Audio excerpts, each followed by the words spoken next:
Have you ever really stopped to think about the rhythm of your own day? You know, that sequence from the alarm going off, maybe hitting snooze, to that last thought before you drift off. It's really kind of the beat of our lives, isn't it? Something we all share. And it's pretty fascinating how we can actually talk about these rhythms, these routines in another language like English, giving someone a real picture of our life. So, welcome. Welcome to our deep dive into exactly that. We're getting into the language of daily and weekly routines in English today. And you've given us some really great material here, walking us through everything from those quiet morning moments to the buzz of the work week, all those little bits and pieces. Our mission today, it's pretty straightforward, actually. We want to give you a shortcut, a real leg up on being properly well informed about this topic. It's fundamental, really, for conversation. We're not just going to, list words. We're digging out the key vocabulary, the useful phrases, those little examples that make all the difference so you can not just say what you do, but really truly get it when others talk about their lives. Making those chats richer.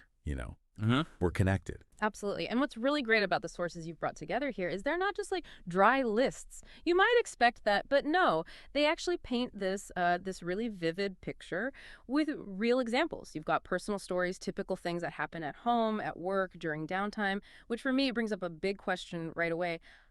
How do these specific activities, the way we talk about them, how do they actually show bigger things about life, about communication itself? They're definitely more than just actions. They're like little windows, aren't they? Into culture, priorities, even personality. Windows, yeah, I like that. Tiny stories. So whether you're getting ready for a meeting, maybe you need to talk schedules, or you're trying to understand a new field, figuring out how things work day to day, or maybe you're just really curious about language and time. Well, get ready. We're going to explore the surprising depth in just talking about a typical day.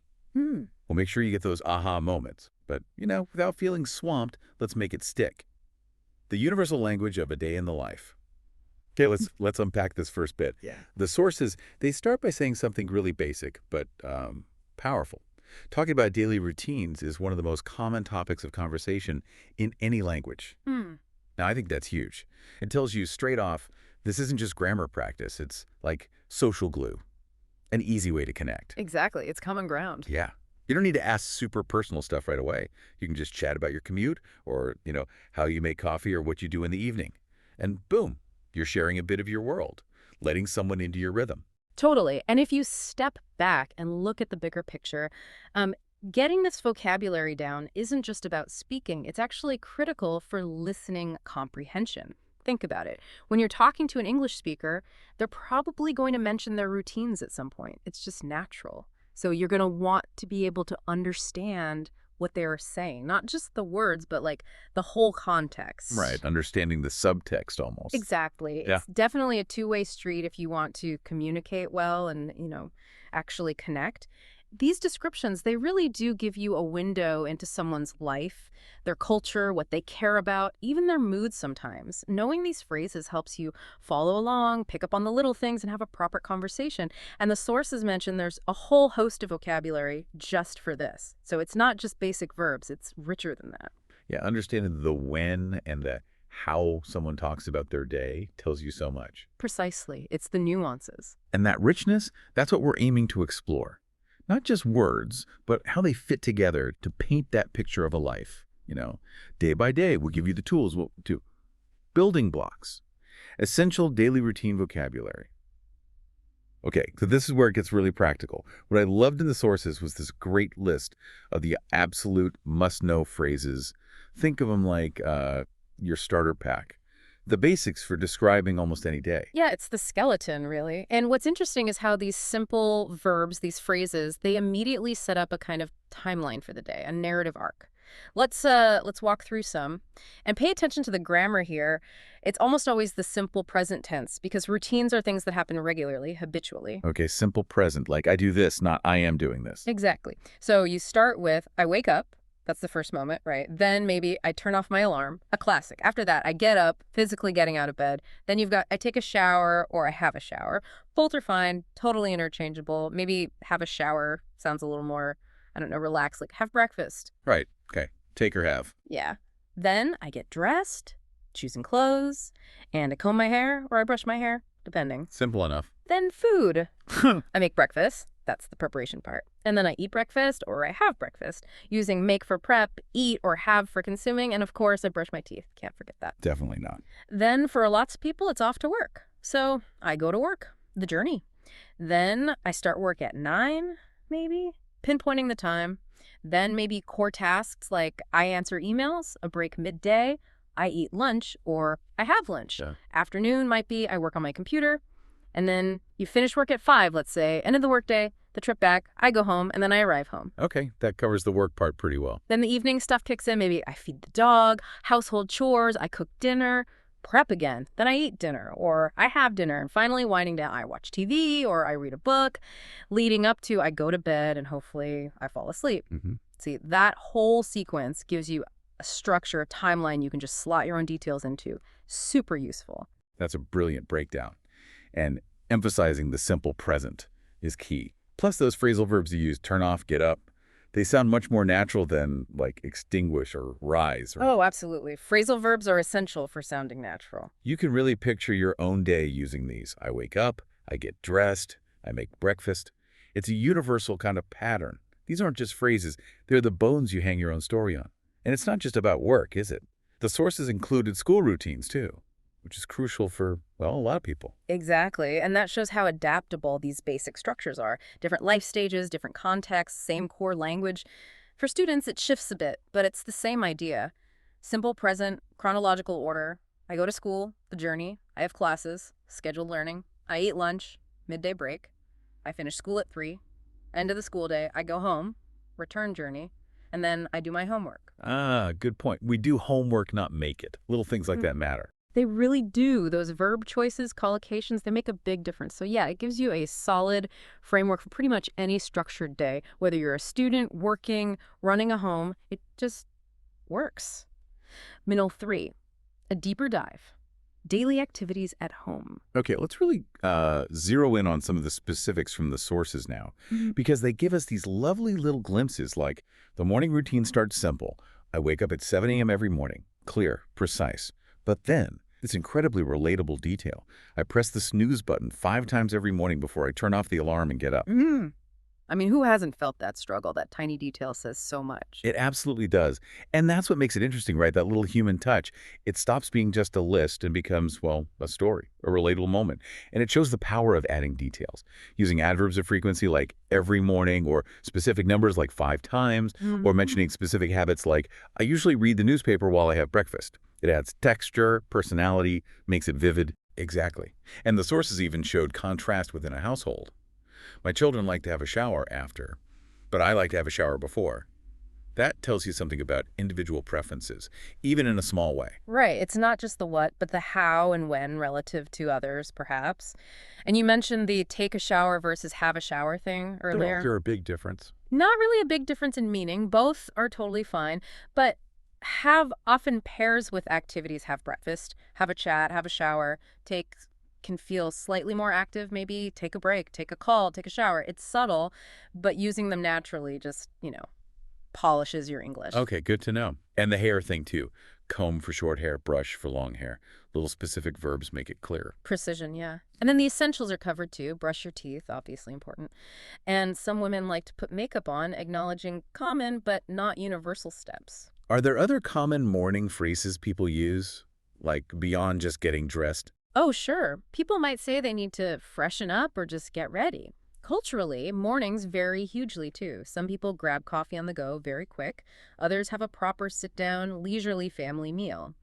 The source mentioning have a cup of coffee and make breakfast suggests a more established ritual, maybe a bit calmer. Their reading the paper implies that, too, not rushing out the door. Exactly. The language choices hint at the pace and priorities. Okay, so let's shift to the evening. The transition from work or school back home, the source says, after I've finished work, I go home to cook dinner. Sets the scene, and then defines a role. In my house, I usually make dinner, followed by a family moment. The family eat dinner together at 7:30 p.m. That paints a picture of shared time, not just individual tasks. It really does. And it makes you wonder, right? How do these details, the specific time, who cooks, how do they give us clues about the household, about cultural norms? Even just saying 7 p.m. dinner might suggest a different rhythm than, say, a 6 p.m. dinner culture. It's all embedded in these simple phrases. Fascinating. And what about after dinner? Well, the sources give us more details there too, like, I make sure that my children do their homework. That shows parental involvement. And then I chill out on the sofa and watch television. Personal relaxation time. Even specifying what they watch. On television, I usually watch the news. Adds another layer. Okay, chill out. That's a good colloquial one for relaxing. Definitely. And then there's the whole dynamic of chores. We get this little snippet. My wife usually comes to tell me to take the rubbish out or wash the dishes. That's great vocabulary for, gentle reminders or shared tasks. And the kids have jobs too. Our children feed the dog and the cat before they go to bed, and I tell them to go to the bathroom too. It's not just words, it's interactions, duties, guidance, all part of the routine. It really shows the inner workings of a home, just through describing the routine, who does what, when, the little nudges, adds so much depth. And it even covers less frequent things, like getting sick. That's important too, how routines change. If I'm sick, I have to take my medication, practical stuff, but then I get into my pajamas and set the alarm, adapting the usual pattern. Exactly. It shows language isn't just for the predictable stuff. It handles deviations, adjustments. You see the practical side, take my medication, and then those almost universal end-of-day actions, lock the door, turn off the lights, and go to bed. They feel like little rituals, don't they? Closing down the day. Yeah, sense of closure. And even that tiny detail, it doesn't take me long to fall asleep. What does that suggest? Maybe a tiring day. A clear conscience. It's another subtle clue. Right. Little things add up. And people use other words too, like unwind, relax, settle down for that evening transition. More good vocabulary for that part of the day. 4. The workday world. Professional routines. Okay, let's switch tracks to the work world, because for so many people, that's a huge chunk of the daily routine. Your sources give a really detailed look here. Daily activities at work. Starting specific. I go to work at 8:45 a.m. every morning. Precision is good, and the commute interesting details there. I usually drive to work, but there's flexibility. If there's a lunch meeting, then I take a taxi or a train. And a strong preference is stated. I never take the bus because it is too slow. It tells you something, doesn't it? It really does. Those choices about how you get there often reflect priorities, right? Practicality, efficiency. It makes you think, how do these details, like not taking the bus because it's slow, tell us about maybe their job demands or just the city they live in? It implies speed matters, maybe tight deadlines, fast-paced environment. Yeah, makes sense. And people talk about commuting in different ways. Commute by car, take public transport, maybe cycle or walk to work. Then arriving at work. The first thing, I always check my emails when I get to work, but I don't always reply to them immediately. That little detail is interesting. It suggests managing the flow, maybe prioritizing. Like a quick scan first. Triage. Exactly. Triaging emails rather than just diving straight into replies. It gives us language for email strategy, not just answering. Good point. Okay, so once you're actually at your desk, the core activity is often, I usually work on the computer even during morning tea. Seems focused. Then the day's rhythm. At 1 p.m. most days I have lunch, standard break. And then this lovely cultural bit. At 3 p.m. we have afternoon tea, and that is when we usually talk and eat cake. Sounds very civilized. It does, doesn't it? And if we connect that to the bigger picture, that afternoon tea tradition, it shows that work routines aren't always just about tasks. They're also about social stuff, informal breaks, connecting with colleagues. These little details can reveal a lot about the workplace culture. Is it collaborative? Does it value breaks? In some places, that might be seen as less productive, so understanding these differences is key. Right. Afternoon cake might not fly everywhere. Probably not. And the sources also mention workplace organization. It is important for you to file your papers, organize your files. Practical stuff, we could expand on that too. People might categorize documents, archive records, digitize files, all part of staying organized. And work on the computer can mean so many things. Drafting a report, analyzing data, preparing a presentation, coding, designing, collaborating on a shared doc. The language gets more specific depending on the job. True. The sources also mention communication tasks. Basic stuff like, when I work, I have to make telephone calls. And delegation for bigger things. I ask my secretary to organize a meeting, suggests a certain structure. Yeah, that's interesting, the implied hierarchy and delegation there. Having a secretary suggests a certain level or type of role, and the reporting structure is also laid out. Once a month, I report to my boss, gives a frequency. But maybe you have to report more often. Acknowledges variety. I usually write a document that my boss can read, specifies the format so you see the whole communication picture. Informal calls, delegated meeting arrangements, formal written reports, specific frequency. It builds up a really detailed view of the professional routine, including the chain of command and how information flows. Yeah, you could also be attending conference calls, sending memos, giving updates. Right, exactly. All part of that professional communication landscape, Yeah. or might five, beyond the core. Other important daily activities. So we've covered home and work pretty well. But what about those other things? The activities that, keep us going. Health, well-being. The sources touch on this too, calling them other daily activities, like I exercise at least 3 times a week. Shows commitment and flexibility. I usually go to the gym before work, but sometimes I go after work, fitting it in. And mental health gets a mention too. I meditate every morning so that I feel less stressed during the day. That feels increasingly common. Yeah, and connecting this to the bigger picture, these activities really show personal choice, right? Prioritizing well-being. They aren't usually dictated by a boss or family in the same way. They're things people actively choose to build into their day. Which brings up a good question. How do people talk about these activities naturally? How do they weave them into their routine description and maybe explain why they do them? Good point. How do they do that? Well, look at how the sources do it. They give the frequency, at least 3 times a week. The timing options, before work, after work, every morning. It slots right in. And crucially, they sometimes give the reason so that I feel less stressed. That is key. It explains the purpose. Using conjunctions like so that, or phrases like in order to, or just to, I exercise to stay fit, gives the listener that deeper understanding of your motivation. Ah, right. Adding the why. Instead of just I go running, you might say I go running to clear my head or to train for a race. Precisely. It adds dimension. And people use other phrases for the why, too. To maintain a healthy lifestyle, to practice mindfulness, to improve focus. And we can be specific about the activity. Do yoga, go for a run, lift weights, swim laps, go for a brisk walk. Each one paints a slightly different picture. And routines can be strict or flexible here too, right? Absolutely. Some people are rigid. Gym Tuesday, Thursday, 6 a.m. sharp. Others are more like, I try to fit in workout when I can. And the language reflects that. Phrases like, at least 3 times a week, or sometimes I go after work, capture that flexibility perfectly.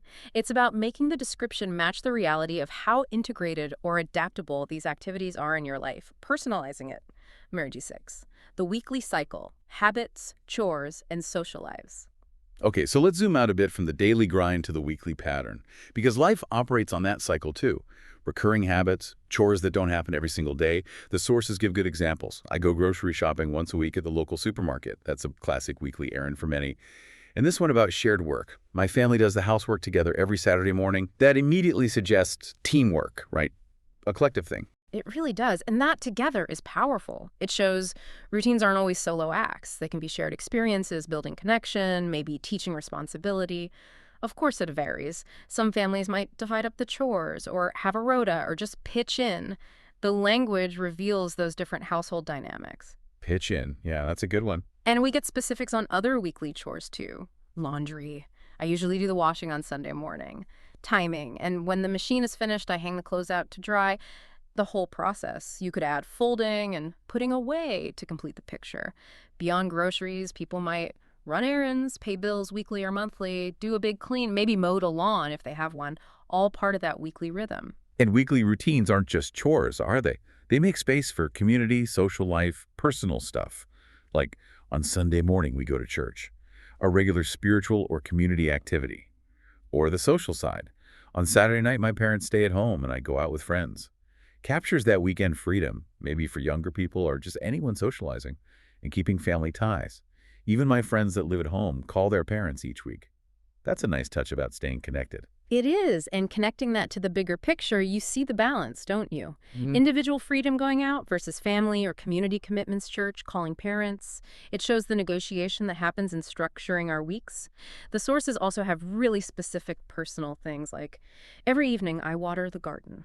An ongoing, maybe daily, but kind of personal responsibility. Right, not everyone has a garden to water. Right. Exactly. And then we get into the really human stuff, the little tensions. This one's great. I usually pay someone to wash the car, but my partner says I should do it, so sometimes I argue with my partner about that. That's not just vocabulary, that's relationship dynamics playing out in the routine. Huh. Yeah, very real life. Gives you language for disagreements, too. Totally. Having a discussion, reaching a compromise, maybe just agreeing to disagree sometimes, it fleshes out the routine with emotion and another personal standard tied to work. I work in an important office, so I have to shine my shoes each day. That shows pride, attention to detail, professional image, all wrapped up in a small daily habit. It's those little conflicts and standards that make it real, not just a checklist. And technology, it weaves through everything now. The sources say sometimes we hire a movie because we don't like to illegally download music and films. Hmm. Interesting ethical stance mentioned right there in the routine. Yeah, and it raises that question. How do our choices about technology hiring versus downloading, streaming versus owning reflect our values? And how integrated is tech? Things like synchronize my iPod so I always have new music show that constant management of our digital lives. It's part of the routine now, charging devices, updating apps, checking social media, reading news online. Definitely. And basic logistics. Mm-hmm. To get our shopping, we go to the mall in the car. Simple, but implies transport needs, maybe suburban life. Right. But it's not always smooth sailing, is it? The sources give us those moments of frustration, which are often the best stories later. The neighbor issue, if there's lots of noise, sometimes we fight with the neighbor. Direct language for conflict. And then the slightly surprising follow-up. If we are angry, we seek vengeance by annoying his dogs. Okay, maybe not the best conflict resolution strategy, but certainly memorable. Adds a very human, if slightly petty, layer. It does. It shows that routines can include friction, conflict, even undesirable patterns. It gives us vocabulary for all that having a disagreement, making a complaint, or, well, seeking vengeance, even if jokingly. It's about what happens when things go wrong. Like technological fails, those are super common. Oh, yeah. The sources nail this. Last week, I forgot to recharge my travel card, and I had to argue with a bus driver. Double whammy. I couldn't call the office because I forgot to recharge my cell phone. These examples are gold mines for vocabulary about problems. Running out of battery, forgetting to charge, having an argument, missing a call, being stuck. Oh, it gives you language for the imperfect, messy, real human day, not just the ideal plan. Outro. So let's try and wrap this up. Where does this all leave us? We've really gone deep today, haven't we? Into talking about daily and weekly routines. We started with just waking up, brushing teeth, then navigated through work stuff, office dynamics, family chores, even annoying the neighbor's dogs. You should now have a much stronger set of words, phrases, understand a grammar like simple present, adverbs of frequency, and really get the nuances. Enough to talk about your own life clearly, and just as importantly, understand when others share theirs. Exactly. And remember, knowing this stuff is one thing, but using it, applying it, that's where the value is. These aren't just items on a list. They're the tools for real conversation, for finding common ground. By talking about your routine, understanding someone else's, you're not just exchanging information, you're building connection. Which brings up a final thought, maybe for you, our listener. How could describing your own routine using some of these phrases we talked about, how could that help you connect better with someone new, maybe someone from a completely different background? Finding those shared human threads in the everyday stuff. That's a great point, connection through the everyday. So here's something to chew on. If our routines really are the fabric of our lives, what tiny, maybe seemingly boring detail in your day or week, if you shared it, might actually reveal something surprising or unique about you. Is it the way you make your tea, the specific podcast you listen to walking the dog, the fact you hit snooze exactly 3 times? And flipping that, how might understanding a similar small detail about someone else unlock a deeper connection for you? Something to think about as you continue on your path to being truly well-informed. One routine, one connection at a time.